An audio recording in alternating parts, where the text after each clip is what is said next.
The art of the Alexander technique is a method of learning how to help yourself so that you can increase in your well-being. The teacher, that would be me, I use language, I engage you in your thinking, and traditionally I would use my hands to awaken new sensory input in you and guide you into new habits.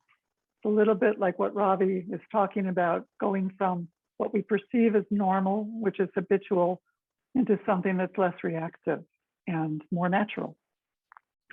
I have found the Alexander technique to provide a constant playground for me of inquiry into how to become more conscious of my whole self, not just my body, my physical, mental, emotional, and spiritual self in relation to my world, my environment. So now I'm less likely to hold on to physical or emotional reactions. It's a great preparation for my meditation. It helps me to sustain myself in a verticality when I'm sitting, not just during meditation, but also as I'm sitting at the computer, which I now do for very long periods of time. In addition, it helps me to come to quiet, that inner quiet, at the same time expanding my field of attention to the outer world, as well as to all of myself. And it's given me confidence in my ability to change my state, my physical and mental state. So I have a technique for self-care, moment to moment. In this way, the Alexander technique has helped me in my spiritual search, as well as in my ordinary activities. I'm also a singer and a pianist, and I can assure you that performing artists find it very beneficial. If you're already familiar with the Alexander technique, you may have heard that it's really great for chronic back pain and neck pain.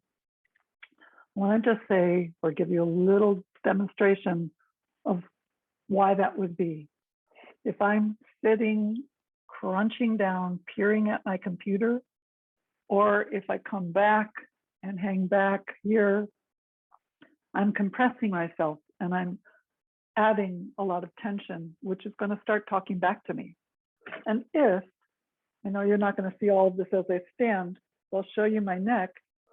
If I misalign myself in my journey up to standing, not only does it change my voice, but it's compressing my spine. It's adding way too much tension to myself.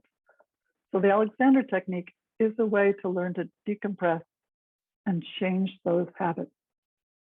Now, during the pandemic, I couldn't have students in my home where I teach for months at a time.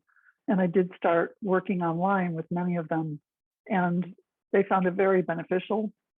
I've started some new students online as well, and it's been an interim thing until we can have hands-on. So I invite you to please join Vanita and me. She will be interviewing me next week. So you'll hear more about the history of the Alexander technique and its benefits. And there will be time for your questions, and we'll do a little exploration. And if there's interest, we will do a 4-week session later in the fall.